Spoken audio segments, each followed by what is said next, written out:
5절 말씀을 우리가 보도록 합니다. 야고보서 4장 4절에서 5절까지의 말씀을 우리들이 같은 목소리로 읽도록 하겠습니다. 시작. 가늠한 여자인들아, 세상과 벗된 것이 하나님과 원수됨을 알지 못하느냐? 그러니 누구든지 세상과 벗이 되고자 하는 자는 스스로 하나님과 원수되는 것이라. 너희는 하나님이 우리 속에 거하게 하신 성령이 시기하시기까지 사모한다 하신 말씀을 헛된 줄로 생각하느냐. 아멘. 여러분, 내일은 이제 우리 무교 전도가 있습니다. 내일까지 무교 전도를 함으로 말미암아 전반기 무교 전도는 일단 휴회하도록 그렇게 하겠습니다. 이번 돌아오는 토요일에 우리 권사 기도회가 있죠. 우리 권사님들은 토요일 오후 그 권사 기도회 시간에 꼭 참석해 주시기를 바라겠는데요. 교회로 오시면 되겠고요. 오후 2시입니다. 장소는 교육관 지하 카페에서 모일 예정입니다. 함께 교회를 위해서 기도하는 귀한 시간 되기를 바랍니다. 오늘 함께 예배드리는 우리 주변 성도님들과 인사 나누도록 하시겠습니다. 사랑합니다. 반갑습니다. 영상으로 예배드리는 우리 분들에게도 하나님의 은혜가 함께 하시기를 축복합니다. 오늘 본문에 보니까 가늠한 여인들 이렇게 이제 시작을 합니다. 가늠한 여인들아, 여기서 말하는 가늠은 실제적인 어떠한 이 가늠을 말하는 것이 아니고 그리스도인들을 여인들에 비유하는 겁니다. 그러니까 하나님과 세상 사이에서 두 가지를 다 취하려고 하는, 하나님도 사랑하고 세상도 취하고 사랑하려고 하는 사람들에게 하나만 취해야 된다는 거죠. 그래서 세상과 하나님 둘 다 잡으려고 하는 사람들을 가늠한 여인들 이렇게 이제 지칭하고 있는 겁니다. 그들에게 세상과 벗이 되려고 하는 사람은 사실 우리는 주님의 벗이죠. 이제 우리는 주님의 벗이고 하나님의 그 소유된 사람들인데 세상과도 벗이 되고 우리 주님과도 벗이 되려고 하면 두 가지를 같이 쥐고 있는 것입니다. 그거는 마치 간음을 한 것과 똑같은 거다 이렇게 표현을 합니다. 그래서 세상과 벗이 되려고 하면 이제 사실은 하나님과는 원수가 되는 거다 이렇게 책망을 하고 있는 것을 보게 됩니다. 하나님께서는 성령께서는 우리 속에 계시는데 시기하기까지 사모한다 라고 하는 겁니다. 이건 역시 결혼 관계에서 우리가 흔히 볼 수 있는 그런 것들을 통해서 하나님과 우리와의 관계를 설명하시고 있는 것을 우리는 발견하게 됩니다. 흔히 성경에서는 이제 하나님과 또한 이제 이스라엘의 관계 혹은 하나님과 교회와의 관계, 예수 그리스도와 성도들과의 관계를 부부 관계로 설명한 곳이 많이 있습니다.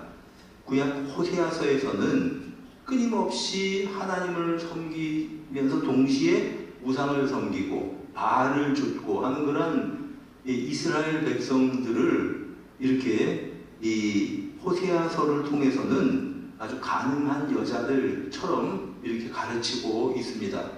호세아의 아내가 이제 결혼을 했는데 남편인 호세아를 버리고 바람이 나서 자기가 좋아하는 남자를 따라서 가출을 해버립니다. 하나님께서 호세아에게 말씀하십니다. 내 아내 그 여자를 찾아와라. 그러면 이 호세아는 마치 바보처럼 자기 아내를 또 찾아가서 아내가 속해 있는 그 사람에게 가서 몸값을 다 지불하고 지참금을 지불하는 거죠. 그리고 아내를 또 데리고 옵니다.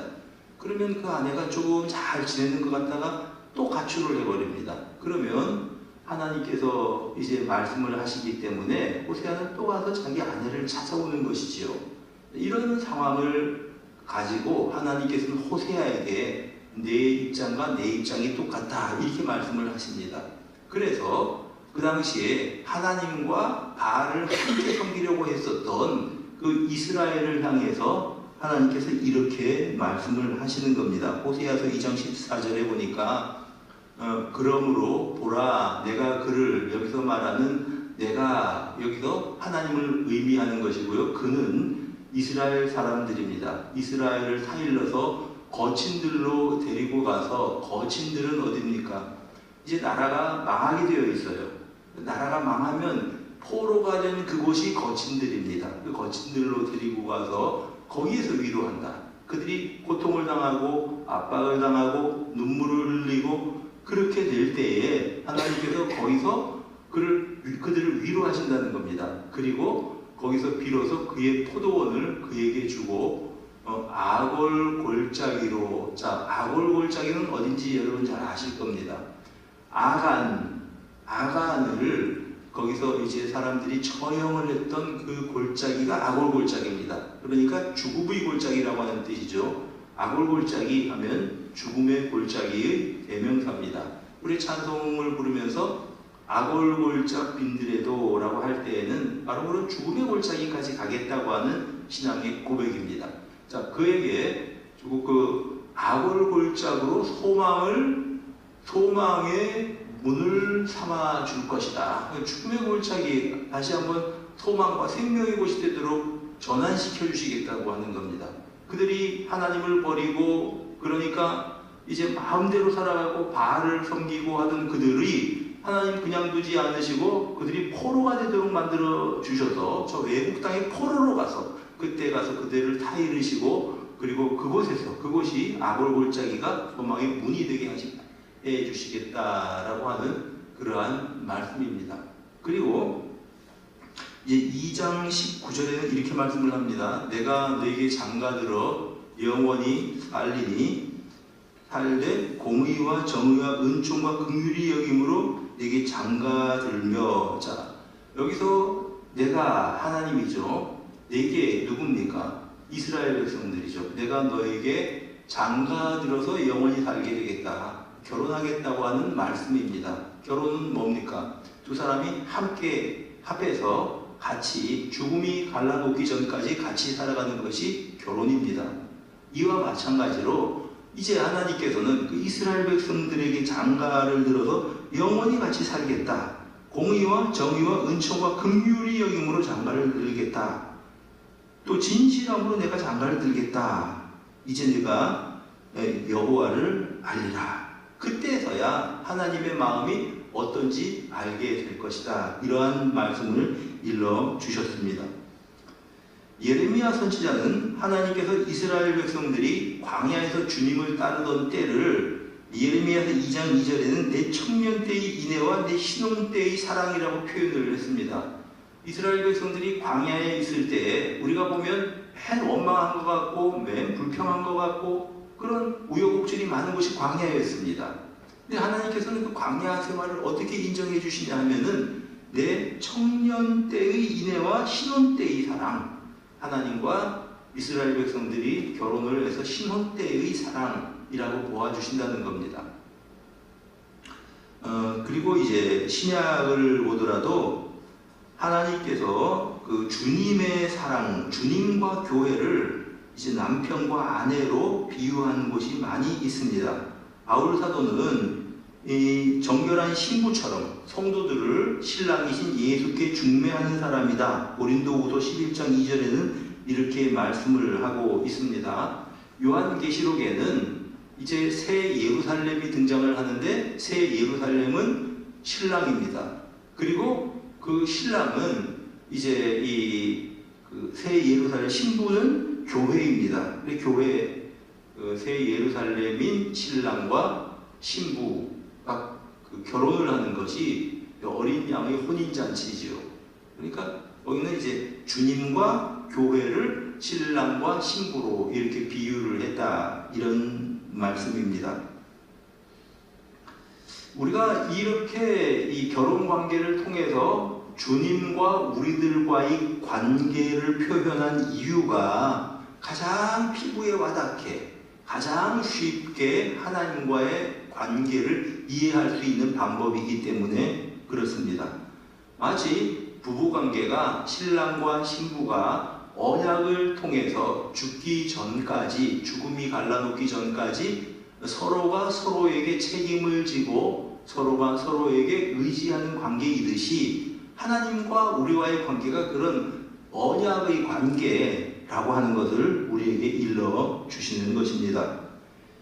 그렇다면 이런 결혼 이야기를 통해서 이제 가늠한 여인들아, 이런 표현을 통해서 하나님과 우리 성도들과의 관계, 주님과 나와의 관계가 어떤 관계가 되어야 될지 몇 가지 좀 생각을 해보기를 원합니다. 첫째로, 주님과 나와의 관계는 항상 같이 살아가는 관계다, 이런 뜻입니다.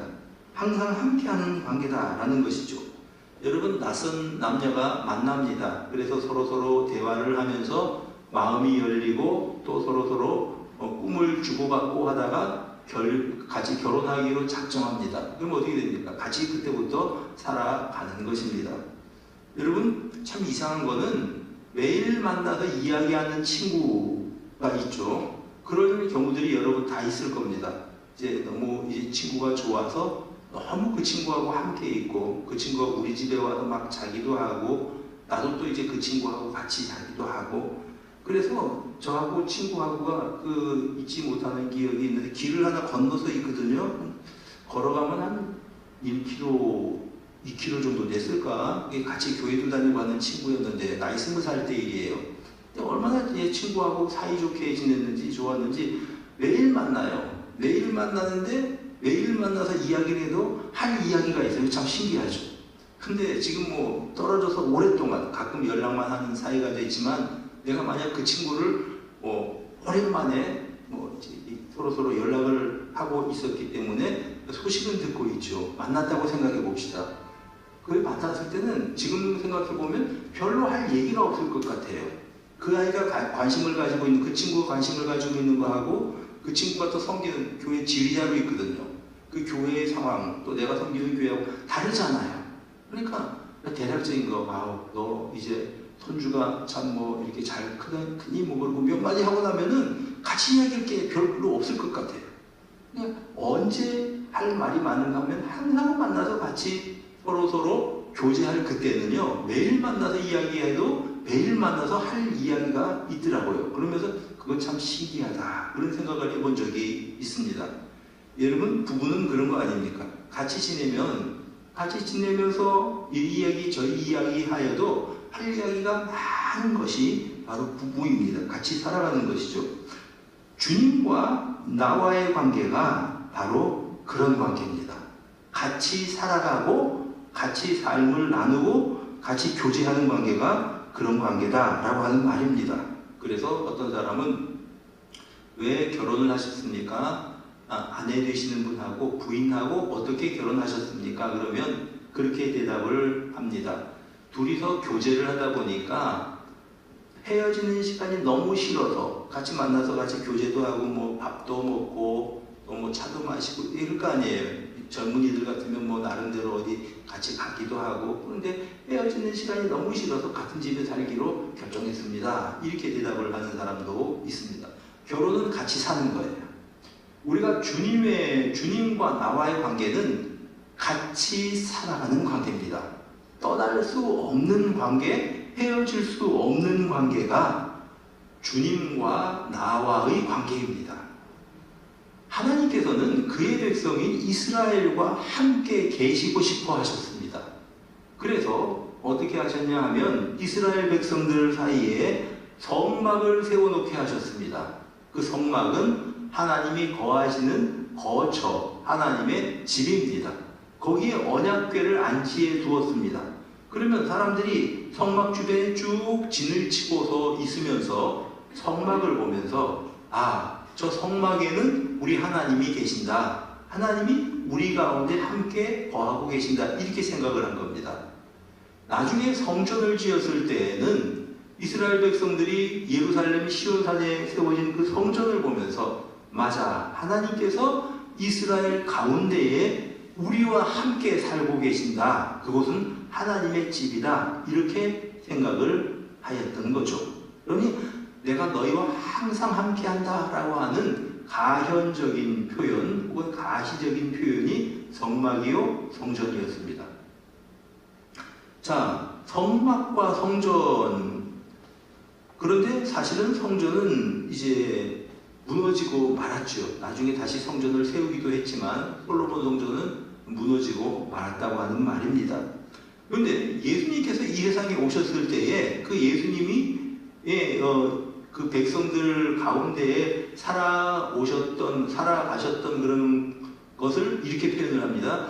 말씀이 육신이 되어 우리 가운데 거하심에 우리가 그의 영광을 보니 아버지의 독생자의 영광이요 은혜와 진리가 충만하더라. 말씀이 육신이 되어, 여기서 말하는 말씀이라고 하는 것은 진리의 말씀을 의미합니다. 하나님의 약속의 말씀, 진리의 말씀, 그 말씀이 육신을 입어 사람이 되셨다는 거죠. 하나님의 약속대로 사람이 되어서 태어나셨는데 그분이 우리 가운데 거하심에 이렇게 되어 있잖아요. 거하심에라고 하는 이 말이 아주 묘미가 있는 단어예요. 에스케노센이라고 하는 말인데 이제 천막을 침해 그런 뜻이에요. 말씀이 육신이 되셔서 사람이 되셔서 우리들 가운데 천막을 치고, 아니면 요즘 우리 표현으로 말하자면은 집을 짓고 거기서 살았다 그런 뜻입니다. 사랑하는 여러분, 우리 주님께서는 성도들이 모인 이곳에 천막을 치고 집을 짓고 거하시는 분이십니다. 우리가 예배를 드리는 이곳이 예수 그리스도를 눈으로 볼 수 없지만 우리 주님께서는 이 자리에 함께 하셔서 천막을 치고 거하고 계신다. 내가 너희들 가운데에 거한다 라고 말씀하시는 그런 분이 우리 주님이십니다.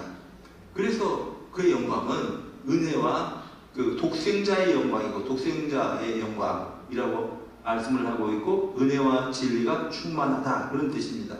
여기서 말하는 독생자라고 하는 뜻은 뭐냐 하면은, 저 집에는 아들이 둘이고 또 이 집에는 아들이 하나인데 아들이 하나인 집에 아들 하나를 의미하는 게 아니고 그런 뜻이 아니에요. 여기서 말하는 독생자는 하나님의 유일하신, 그러니까 어느 누구도 예수님과 같은 종류의, 같은 동일한 어떠한 이 사람이 있을 수 없는 유일한 아들이에요. 우리가 생각하는 저 집은 독자야, 집이 아들이 하나래, 그것과는 다른 개념이라고 하는 겁니다.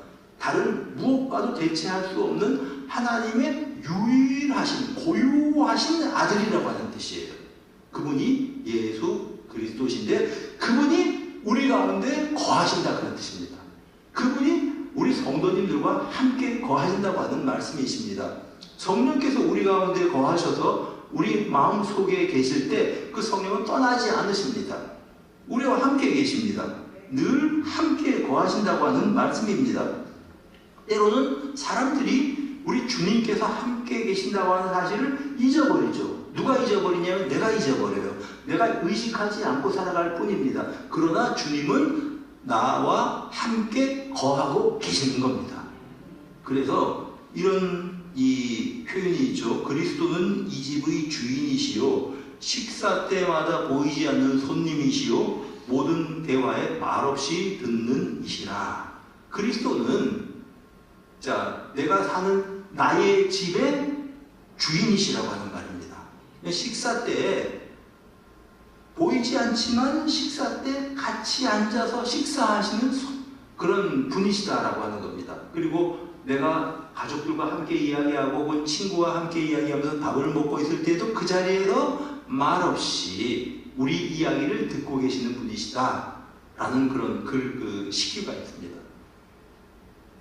사랑하는 여러분, 이 주님과 늘 함께 살아가시기를 바랍니다. 여러분 그거 잊어버려요. 때론 하나님을 의식하지 않고 마음대로 살아갈 때가 있습니다.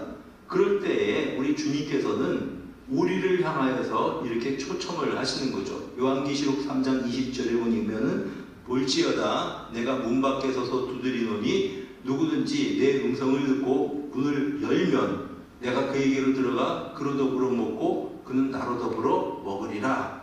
참 재미있는 표현인데 신자들 가운데서 주님을 의식하지 못하고 혼자 살아가는 사람들이 있다는 거죠.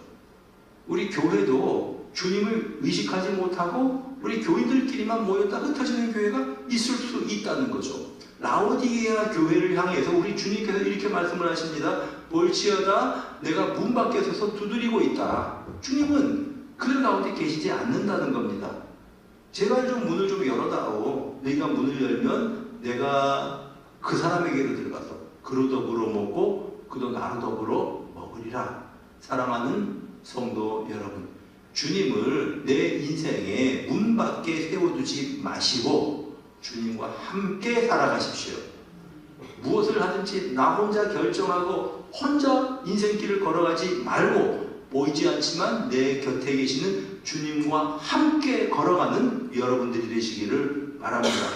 어떤 일이 있다고 할지라도 그 일을 나 혼자 결정하고 생각하고 판단하고 그리고 내 인생길을 혼자 걸어가지 마시고 혼자 걸어가고 있다고 생각하지만 주님은 사실은 함께 걸어가고 계신 겁니다. 주님을 초청하고 주님을 내 가장 귀한 자리에 모시고 살아가는 우리 성도님들이 되시기를 우리 주님의 이름으로 축복합니다. 그 전에 제가 섬기던 교회에는 이제 이 앞에 강대상이 있고요. 옆에 이제 장의자가 이렇게 7개가 놓여있어요. 7개 쭉 놓여있는데 그 가운데 있는, 그러니까 7개니까 오른쪽에 3개, 왼쪽에 3개 아니에요.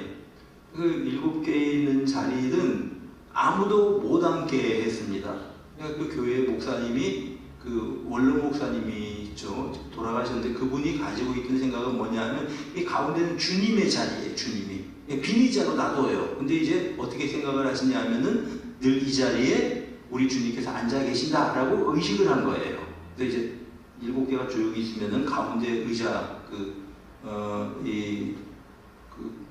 이렇게 이제 기도원 예배당에 이제 그렇게 되어 있었어요. 교회 예배당에 있는 의자는 7개 너무 많다고 치웠는데, 이런 쭉 7개 있으면 가운데 의자는 이제 사람이 어떤 강사가 와도 그 자리에 못 앉는 자리입니다. 거기는 주님이 계시는 자리예요. 그렇게. 물론 우리 예수님께서 어디 그 자리에만 앉아 계실 리가 있겠습니까? 근데 이제 그 목사님의 중심에는 항상 우리 주님이 여기 앉아 계신다라는 것을 의식하고 그렇게 강단에 서셨다는 거죠. 여러분, 그런 마음으로 주님을 모시고 살아가는 우리 성도님들이 다 되시기를 주님의 이름으로 축복합니다. 둘째로, 부부는 서로가 서로에게 대체 불가한 존재들입니다. 여러분, 부부관계는 배타적입니다. 자, 한 남자와 한 여자가 결혼을 합니다. 그래서 이제 가정을 이루게 됩니다. 그러면 상대에게 내가 절대적인 존재가 되는 겁니다. 어떤 다른 사람으로 대체할 수가 없다라는 그런 뜻입니다. 여러분, 어떤 다른 것과 바꾼다고 할 때, 여러분, 물건은 다른 걸로 바꿀 수 있습니다. 내가 가지고 있는 이 볼펜은 다른 것으로 바꿔서 쓸 수가 있을 겁니다. 근데 이제 사실 남편은 다른 남자와 바꿀 수 없는 거고, 아내도 다른 여자와 바꿀 수 없는 것입니다. 대체 불가능한 존재가 남편이고 아내라고 하는 그러한 말씀입니다. 우리 하나님께서 우상을 섬기지 말아라, 우상을 만들지 말아라, 하늘에 있는 것이나 땅에 있는 것이나 물속에 있는 어떤 것들의 형상이든지 만들지 말고 섬기지 말아라 라고 말씀을 하실 때에는 무슨 뜻을 가지고 그런 말씀을 하셨냐 하면, 하나님을 대신할 만한 형상 무엇이든지 간에 만들지 말라고 하는 그러한 뜻입니다. 어떤 것으로도 하나님은 대체할 수가 없습니다. 아합 왕 때에, 구약 시대에 아합 왕 때는 어떤 시대였냐 하면 이스라엘 백성들이 하나님도 섬기고 우리는 하나님을 믿습니다. 또 다른 한편으로는 바알 이 신을 만들어 놓고 이제 우리는 바알 신도 섬기고, 조그만 이제 이 송아지 우상 같은 거 있어요. 만들어 놓고 이게 바알이다 그러면 이제 바알 신도 섬기고, 사람들이 그렇게 말합니다. 당신 뭐 믿습니까? 그럼 우리는 하나님을 믿습니다. 또 이제 바알 신 섬기는 그곳에 가면 우리는 바알도 섬깁니다. 그러니까 하나님과 바알을 같이 섬기고 있었습니다. 3년 6개월 동안 비가 오지 않았습니다. 하나님께서는 엘리야에게 이제 그 당시 왕이었던 아합에게 가서 바알 선지자, 아세라 선지자와 함께 어느 신이 참신인지, 어떤 신이 참신인지, 바알이 참신인지 여호와가 참신인지 한번 밝히는 그러한 이제 그 경기를 하라고 그렇게 말씀을 하십니다. 말하자면 도전을 한 거죠. 바알 선지자 450명, 아세라 선지 400명 다 모아서 갈멜산에 올라가서 바알이 참신인지 여호와가 참신인지 우리가 한번 밝혀보자는 것입니다. 그리고 여러분 뭐 아는 것처럼 그 바알 선지자들이 자기들 나름대로 이제 제단을 쌓아서 그리고 재물을 거기 잡아놓고 하루 종일 그냥 뭐 이제 그 바알이시여 응답하소서, 심지어는 자기의 몸을 막 찢고 상처를 내면서 응답하소서. 바알이 응답할 리가 있습니까? 그리고 나서 이제 저녁 소재 드릴 때에 엘리야의 차례입니다. 사람들을 다 모으고 그들이 이스라엘 그 지파에 따라서 돌로 단을 쌓고 그 위에 재물을 잡아서 소를 잡아서 이제 거기 얹어놓고 그냥 얹어놓은 게 아니라 물을 떠가지고 물을 가지고 다 재물에 부어서 그 재물에 물이 흘러서 옆에 도랑이 되어서 물이 흥건하게 흐르게 된 그 상황에서 이제 하나님께서 참 신이심을 증명하는 겁니다. 그가 백성들에게 말합니다. 너희가 언제까지 이렇게 머뭇머뭇하려느냐. 바알이 하나님이면 그를 섬겨라. 그러나 여호와가 하나님이시라면 그를 따라라. 둘 다 섬기는 거 안 된다. 둘 중에 하나를 선택해라. 여호와가 하나님이신지 바알이 참 신인지 참 하나님인지 한번 확인해보자. 언제까지 너희들 그렇게 머뭇거릴래? 그래 이스라엘 백성들에게 막 책망을 하고 그들을 이제 그리로 불러 모은 다음에 엘리야가 기도를 하죠. 여호와여 불로 응답하소서, 여호와여 불로 응답하소서 할 때 하늘에서 불이 내려서 그 재물을 싹 태워버리고 그 재물에 때문에 이렇게 흥건하게 흘렀던 그런 도랑같이 생긴 물까지 다 핥아버리고 사람들이 그 모습을 보고 깜짝 놀라서 말합니다. 여호와는 하나님이시다. 여호와는 하나님이시다.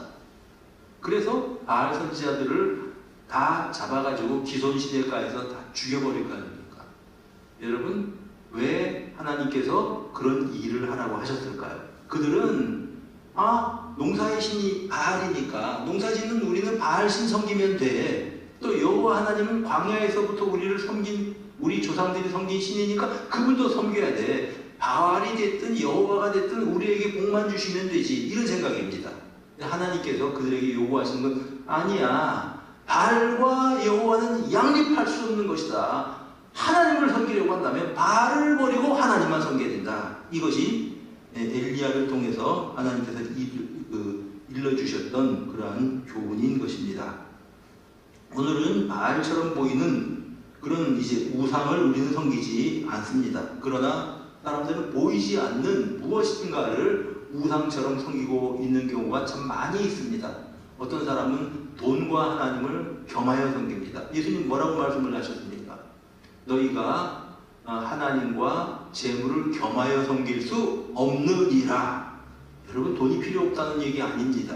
돈이 필요하죠. 아끼고 살아야 되고 모으고 살아야 되는 것 당연한 일입니다. 그러나 만약 우리가 재물을 돈을 하나님과 같은 급으로 놓고 생각을 한다면 이거는 모이지 않는 우상이 되는 셈입니다.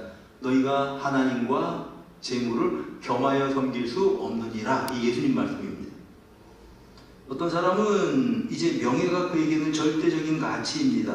그러나 무엇이 되었든지 간에 이제 이 하나님과 동일한 위치에 세울 수 있는 것은 아무것도 없습니다. 그런 존재가 있다면 그것은 우상입니다. 우리에게 성경은 일러주고 있는 것입니다. 하나님은 대체 불과한 그러한 분이시다. 하나님만 섬겨야 된다. 하나님이 너에게 절대가 되게 하라. 너의 인생에 하나님이 절대인분, 유일한 분이 되게 하여라. 여러분, 이것이 우리 신앙의 근본입니다. 하나님은 한 분이시다. 하나님은 유일하신 분이시다. 하나님은 절대적인 신이시다. 라고 하는 것이 우리가 믿는 하나님이십니다. 여러분, 야고보서 4장 4절에 가늠한 여인들아 세상과 헛된 것이 하나님과 원수됨을 알지 못하느냐. 여러분, 세상 사람들이 추구하는 것들, 그런 것들은 이제 그 세상 또 이제 하나님 같이 섬기려고 하는 상황은 마치 여자가 가늠한 것과 마찬가지로 두 가지 같이 쥐고 있으려고 한다는 거죠. 그래서 세상의 것을 놓아야 된다고 하는 것입니다. 우리는 물론 이 세상 가운데서 살아갑니다. 아니, 우리가 세상을 이제 놓으라고 한다면 우리가 세상 밖으로 나가야 살아야 된다는 그러한 말씀이십니까? 그건 아닙니다. 고린도전서 5장에 보면은 너희들이 그렇게 살려면 세상 밖으로 나가야 할 것이니라. 이제 가늠한 사람들이 있었습니다. 고린도 교회에. 그럼 가늠한 사람들을 향해서 막 바울 사도가 엄중하게 책망을 합니다. 그런 사람들은 당장 너희들 가운데서 쫓아보냈어야 되는 건데 그렇게 악한 일을 한 사람들이 너희들 가운데 있단 말이냐. 그러면 사람들이 이제 불평을 하는 거죠. 아, 그런 사람들 다 그냥 떠나보내고 살려면 세상 밖으로 나와야 되겠습니다. 사람들 다 가늠하고 살아가는데 도대체 그렇지 않은 사람이 어디 있습니까? 그렇게 말한다는 거죠. 바울 사도가 너희가 세상 밖으로 나가라고 하는 말이 아니다. 세상 사람들은 그렇게 살아간다. 그러나 너희들 가운데 그런 사람이 있어서 안 된다. 이렇게 말씀을 하는 것입니다. 세상과 세상 속에 속하지 말라고 하는 뜻은 세상 가운데 살아가지만 세상의 정신, 세상의 가치관, 세상 사람들이 추구하는 것을 거부하고 살아가라고 하는 말입니다. 너희는 이 세대를 본받지 말라라고 하는 로마서 12장 2절 말씀처럼 그렇게 살아가라, 그런 뜻입니다. 세상 사람들이 추구하는 가치관은 뭡니까? 요한일서 2장 15절 말씀처럼 이제 세상의 가치를 이렇게 말합니다. 육체의 정욕과 안목의 정욕과 이생의 자랑들, 그렇게 우리에게 추구하지 말라고 우리에게 말씀하시고 있는 겁니다. 고린도후서 6장 4절에 너희는 믿지 않는 자와 멍에를 함께 매지 말라. 의와 불법이 어찌 함께하며 빛과 어둠이 어찌 사귀며 그리스도와 벨리알은 우상의 이름입니다. 그리스도와 벨리알이 어떻게 같이 양립할 수가 있단 말이냐. 그렇게 우리에게 말씀하고 있습니다. 사랑하는 여러분, 야고보서 4장 5절에 하나님이 우리 속에 거하신 성령이 시기하기까지 사모하신다, 이렇게 말씀을 하고 있습니다. 시기라는 표현을 사용하고 있습니다. 절대적인 관계, 하나님과 우리와의 관계는 절대적인 관계. 나라고 하는 사람이 이 세상에 수십 명, 수십억 명, 세상에 인류가 70억이라고 하는데 70억 분의 1이 아니고 세상에 나 하나밖에 없는 것처럼 나와 주님과의 관계가 그런 관계라고 하는 겁니다. 그렇게 나를 인정해 주시고 나를 도와주시듯이 하나님도 나에게 절대가 되어야 될 것이다 하는 뜻입니다.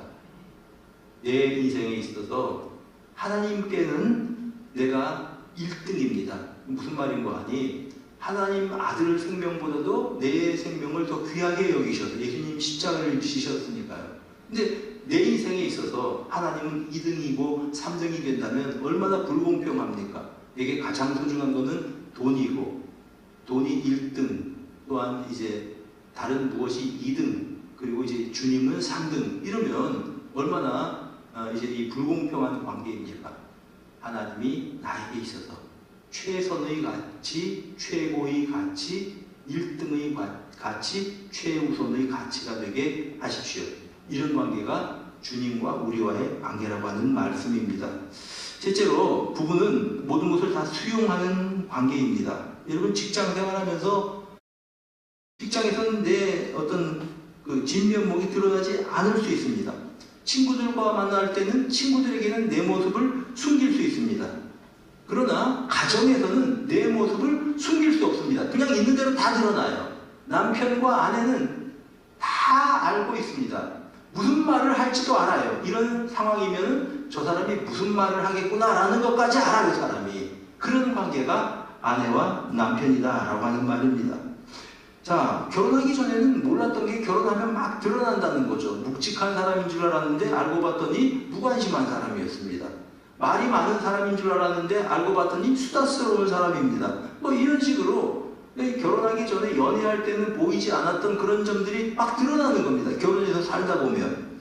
그런데 그런 것들이 드러난다고 할지라도 결혼하는 상대, 남편의 모든 모습을, 진면목을 그대로 받아주는 것이 아내고, 또 아내의 모든 모습을 그대로 수용하는 것이 남편입니다. 있는 그대로 드러내고 받아주는 것이 부부관계다라고 하는 그런 말씀입니다. 하나님과 우리와의 관계가 어떤 관계입니까? 주님과 우리와의 관계가 어떤 관계입니까? 우리 자신의 모든 것을 알고 계시기 때문에 다 드러내놓고 정직함으로 하나님 앞에 내 마음을 열어놓는 관계가 하나님과 나와의 관계라고 하는 말입니다. 어차피 사람이 하나님 앞에서 숨으면 어디로 숨겠습니까? 여러분 생각해 보십시오. 하나님께서 아담을 찾아오셨습니다. 범죄한 아담을 찾아오셔서 아담아, 아담아, 내가 어디 있냐? 하나님께서 모르셔서 물으신 게 아닙니다. 나무 밑에 숨어있던 아담에게 아담아 드러내놓고 이제 하나님께 노출시키기를 원하는 거죠. 다 알고 계시기 때문에. 여러분, 하나님께서 우리에게 요구하시는 것은 정직하게 우리 자신의 마음을 다 열어놓는 그러한 자세를 우리에게 원하시는 것입니다. 요한일서 1장 7절에 그가 빛 가운데 계신 것 같이 우리도 빛 가운데 행하면 우리가 서로 사귐이 있고 그 아들 예수의 피가 우리를 모든 죄에서 깨끗하게 하실 것이요. 어떤 한 장로님이 이제 이 죄를 지은 그런 장로님이 있습니다. 장로님이 친구 목사에게 돌아가시기 전에 이제 친구를 찾아가서 이야기를 하죠. 그래서 자기가 그 이야기를 하는 거예요. 정말 내가 참 이 큰 죄를 지었다. 그러면서 이제 이 힘들여서 자기 친구에게 요한일서 1장 7절을 좀 이렇게 이제 펴달라고 그래서 이제 찾아줬죠. 목사님이 이제 다 죽어 임종을 지금 이제 지키고 있는 거예요. 목사님이. 그래서 친구에게 요한일서 1장 7절을 손으로 짚어주면서 나는 이 말씀을 의지하고 이제 눈을 감네. 이러면서 그렇게 유언을 하고 죽었다고 하는 그러한 구절입니다. 그 아들 예수의 피가 우리를 모든 죄에서 깨끗하게 하실 것이고 우리가 죄인이라고 솔직하게 정직하게 노출할 때 그 아들 예수의 피가 그리스도의 피가 우리를 모든 죄에서 깨끗하게 하실 것입니다. 그러나 만일 우리가 죄가 없다고 부인하고 우리 자신을 노출시키기를 거부하면 그거는 어떤 사람입니까? 우리는 하나님을 거짓말하는 사람으로 만드는 사람이 되고 말 것입니다. 그래서 성경에서는 우리 자신을 노출하라고 말씀을 합니다. 우리가 죄가 없다고 말하면 스스로 속이고 진리가 우리 속에 있지 아니할 것이고 우리가 우리 죄를 자백하면 그는 미쁘시고 의로우셔서 모든 죄에서 우리를 사하시고 모든 불의에서 우리를 깨끗하게 하실 것이다. 깨끗하게 하시고 그 아들 예수의 피가 우리를 모든 죄로부터 깨끗하게 하실 것이다. 정직하십시오. 하나님 앞에 자신을 열어 놓으십시오. 숨으려고 해도 숨을 데 없습니다. 숨기려고 해도 더 이상 숨길 수 없습니다. 하나님 보고 계시고 알고 계시고 듣고 계십니다. 정직하게 우리 자신을 내어놓을 때 그 아들 예수의 피가 우리를 깨끗하게 하실 것입니다. 하나님은 우리의 모든 모습을 그대로 받아주시는 분이신 것입니다.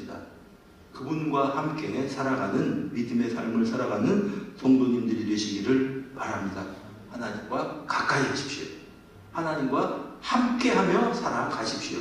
아니 주님을 믿고 살아간다고 하는 것은 이래 수요일날 나와서 주일날 나와서 함께 예배하고 다시 안녕히 계십시오 하고 돌아가는 삶이 아니고 여러분들의 삶 가운데 주님을 모시고 함께 살아가는 것입니다.